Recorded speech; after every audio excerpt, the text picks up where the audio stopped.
Welcome to another edition of Crash. Plenty of mishap and mayhem coming your way in the next 30 minutes. So sit back and try and relax through some bone-crushing and metal-smashing action.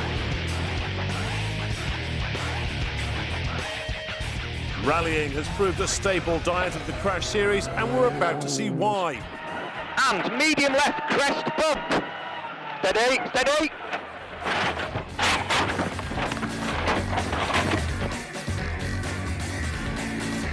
A very nasty looking crash, thankfully, and amazingly, both men okay. It just came in here and a little bit too hot, and it hit the banking.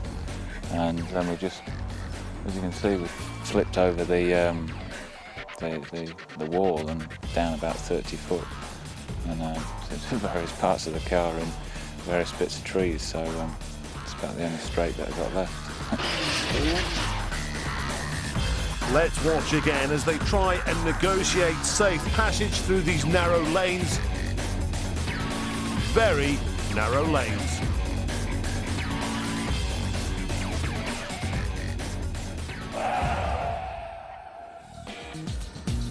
The world of powerboat racing is one of sophistication, elegance and poise. And the occasional nasty mishap. You may well be familiar with the phrase catch a wave.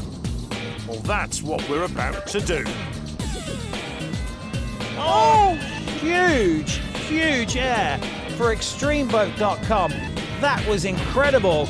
And this is from the onboard side of things. Oh, and you hear Jackie scream at that moment. We had a couple of horrific moments. I really thought we were going over at one point, and a few very big airborne moments. So I'm not going to wish for rough water anymore. That's it now.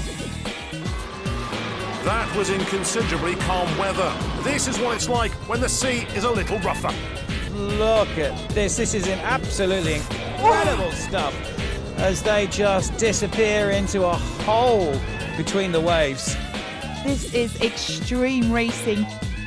No, this isn't racing. It's an attempt at flight. Quick, pass the sick bag.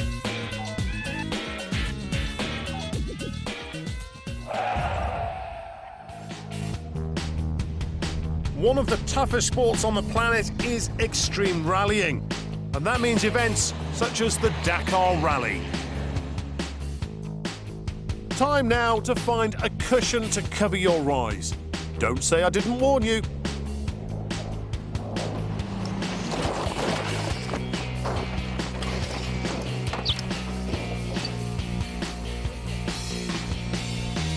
This is all that remained after that horror smash.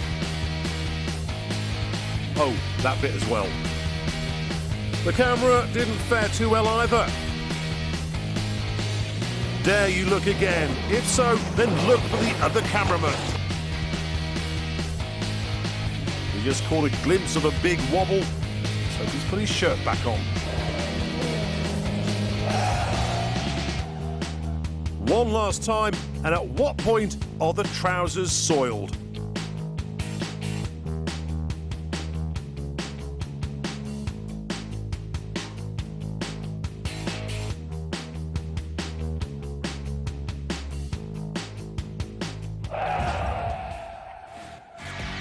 Let's now turn our attention to two wheels.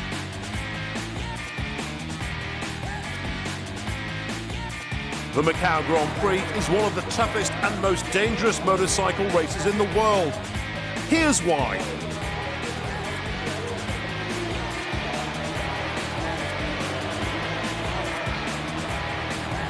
And there's more to come. And we might get another.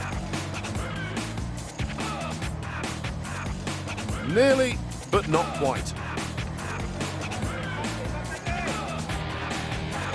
I think we're going to call this section, and they limped away.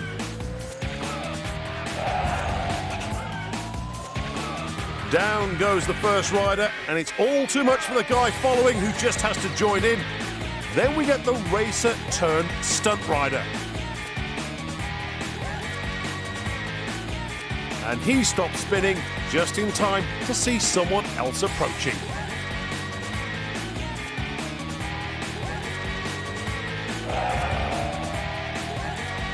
Staying in Macau and watch this rider go down.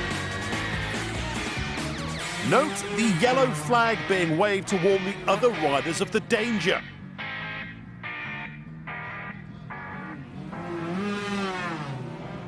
Everyone managing to find their way through. Someone's not paying attention.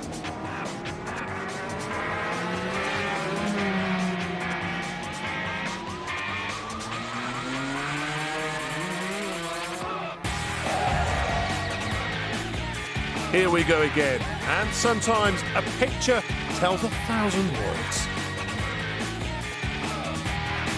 Thankfully, everyone was okay.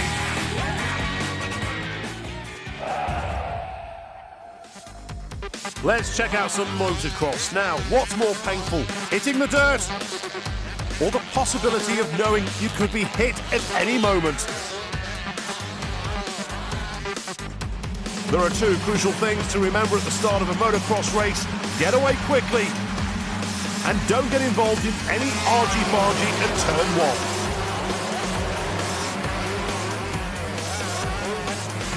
But as we see, that's easier said than done.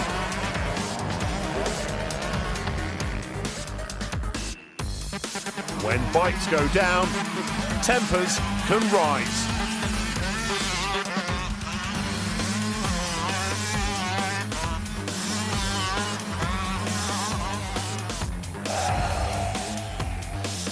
Watch again this time, and yeah, that's really going to hurt his feelings.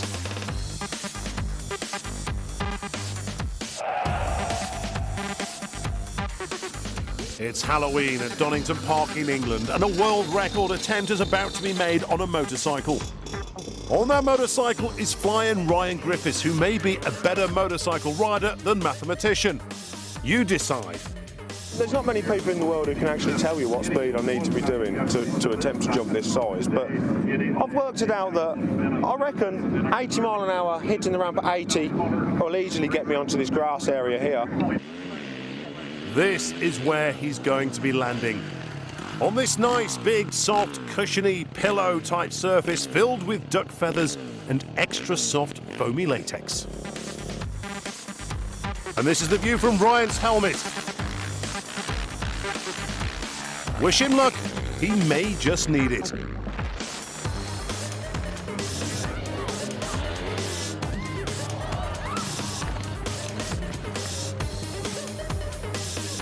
Not what was in the script, and see how a helper rushes to his aid to offer him a cigarette.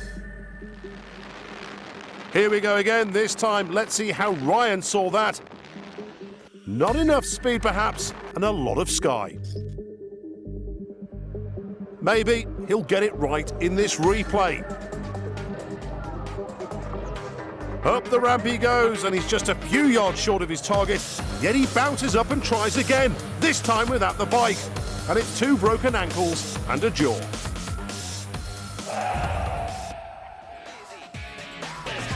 Some rally action now. This is the tight and twisty lanes of the Isle of Man. And when it's wet, then anything can happen, as we're about to see.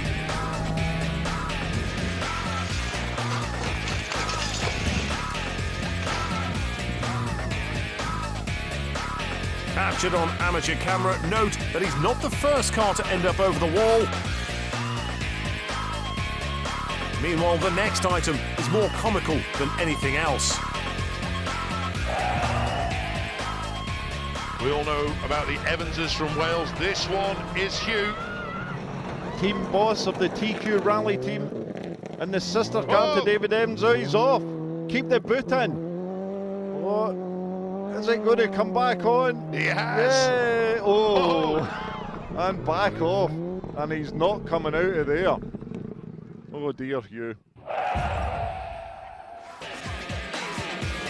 Let's go back to Macau, and it's not just bikes which race around the street circuit. This is the 2008 Formula 3 race. Now watch the battle for third and fourth as they tear down the straight. A huge smash involving Roberto Strait and the British driver Sam Bird. Everyone else managing to avoid the debris.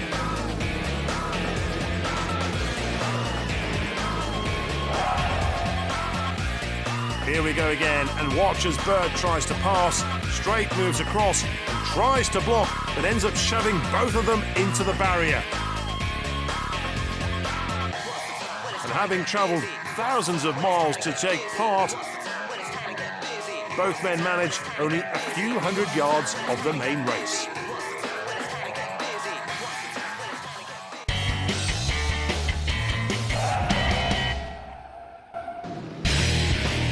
Welcome back to Crash, the show which has more spins and crashes than a vodka-laden Russian ballet troupe. Lots more mishaps and mayhem coming your way from all forms of motorsport. And one of the latest forms of motorsport to hit the racetrack is Supermoto. And by hit, I mean quite literally hit. Oh, and that's where he's not so good. Fiorentino goes down. Oh, down goes. That's bike 6. Andy Mitchell's goes down. As away we go. Oh, now Winstanley's been hit from behind. He had a problem. Seemed to stall it on the line. And by 66, that is, Jay Matthews has hit him. Winstanley is hurt. Here we go with a replay. Look at bike 1, turns round. Something's caught his eye. And bang, he gets hit by Jay Matthews from behind. Jay Matthews, though, he had nowhere to go.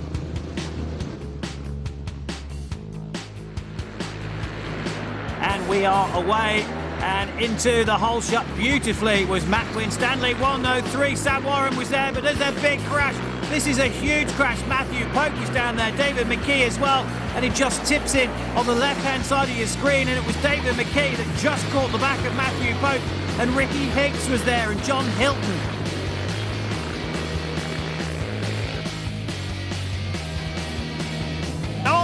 Oh, Andy Mitchell goes down from second place. Well, he was second behind Matt Winstanley because of Christian Hidden's problem. And now that was a spectacular crash out, but he's perfectly okay. Let's just see that again as Mitchell makes the kind of splash he wasn't expecting at the start of the day. Oh, and that's Fred Fiorentino from 6th place that's on the floor. He was shaking his hand as if to indicate somebody else was involved in that. And that is number 8. That's Jay Smith, who looks like he's had an incident and is taking up a spot as a spectator in a rather strange place.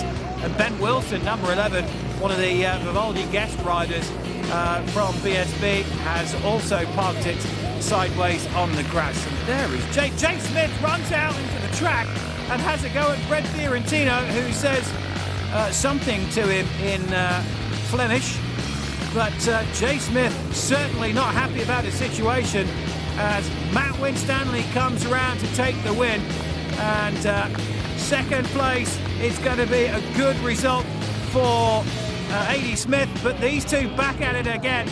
This is not sportsmanlike behaviour, and something has rattled Jay Smith, and Fred Fiorentino obviously involved in something on track with Jay Smith, who is certainly making his feelings known now. Oh, Chris Hodgson goes down, and that corner has caught out a couple of people now. We saw Andy Mitchell go out there, and maybe it's just extra greasy on that part of the track. Here's a replay, and well, maybe he's just overriding it, seeing that there, and just wasn't getting the grip around the corner, and it just spat him off.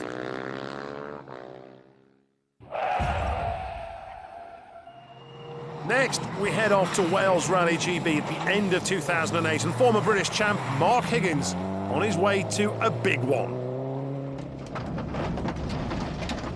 Just look at the back end on the Subaru. Yeah, the conditions, you can see the snow and ice at the corner. You really don't get a level. Oh, and what's going on here? Higgins, he's off. He's over.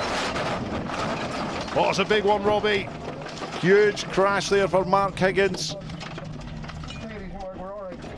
No windscreen left in that car. Watch as Higgins hits the brakes, but his wheels lock on the ice and he chucks the car into the ditch to slow it down. A very brave piece of driving in a situation he no longer controlled. Now it was a race against time to get the car ready to take part the following day. They managed to get the car fixed, but when your luck is down, it's down. However, Mark's hopes soon went out of the window.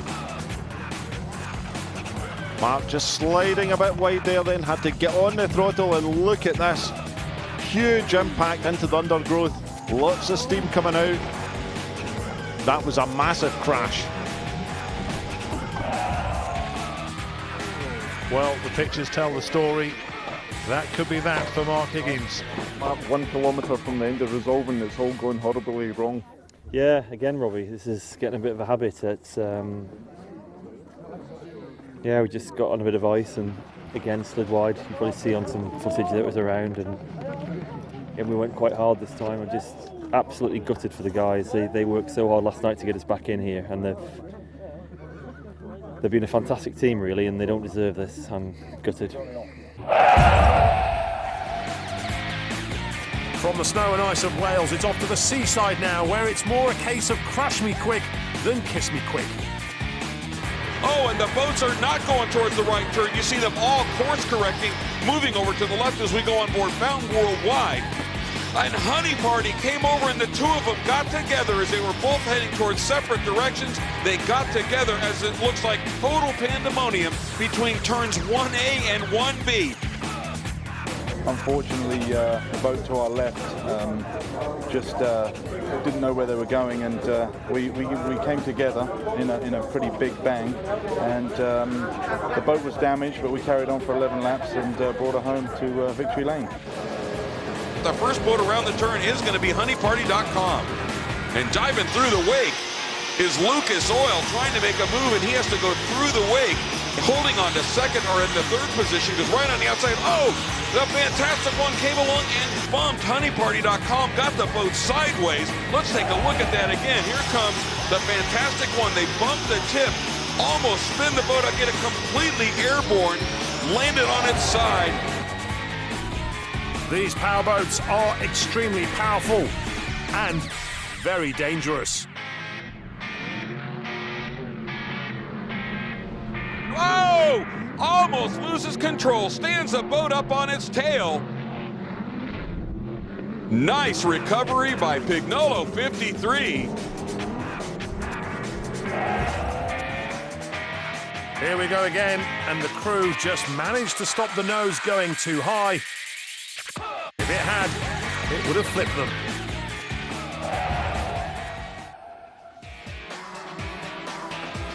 Sports car racing at Monza, and let's whet the appetite for the main course to come.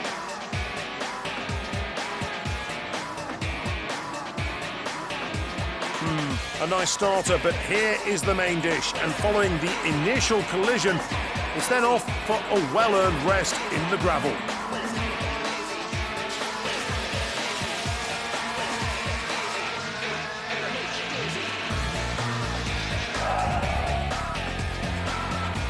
Car in front sliding offline, and as he drifts back in, they make contact. It's the gravel for you, my dear boy. The FIA GT Series is one of the world's premier motorsport championships. Lots of very fast and very expensive cars which cost a fortune to repair. We're back at Monza, and here we have 3 candidates, but can you guess which one will end up getting wrecked? Nice move if he can make that one stick. There's just hanging on here, Carl. Has he got the inside line still? Has he made it stick? Yes, he has. There's a great. Oh, dear. That is a big one. Davidoir's front end is missing. Yes, it was the blue one. And one of the black ones. That is going to hurt. Someone's bank balance.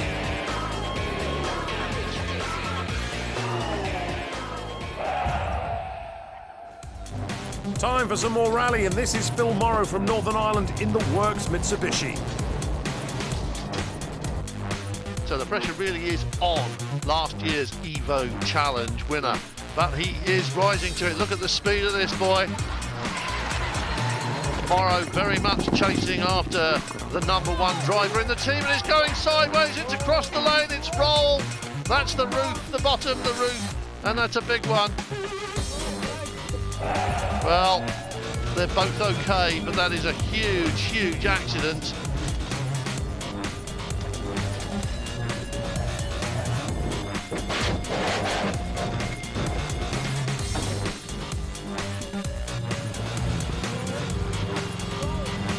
Spectators still trying to help to get it back so that he can drive it away. And Stuart Jones heading towards the scene. Morrow back behind the wheel, and there goes Jones. They're trying to dig it out of the ditch, and it's well and truly stuck. There's something mechanically wrong, quite obviously. That's not driving out as cleanly as it should do, and there's the reason why.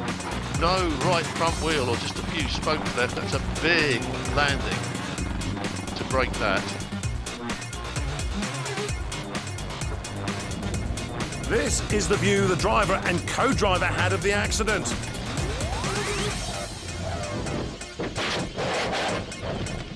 And it's a heavy impact.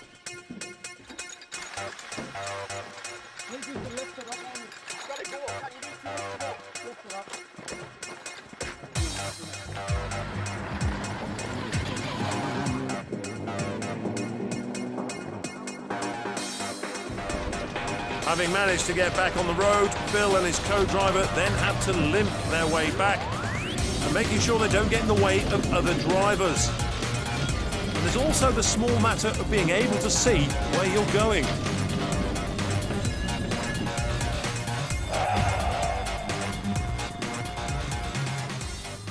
Philip, what happened? Just about 4 mile in the stage just before the main road, just a bad left-hander, just off camber, just maybe a wee bit too fast into it. And I don't know how many times we went over, but oh. You're in pain? Unreal. The pain of crashing is then followed by the drive of shame.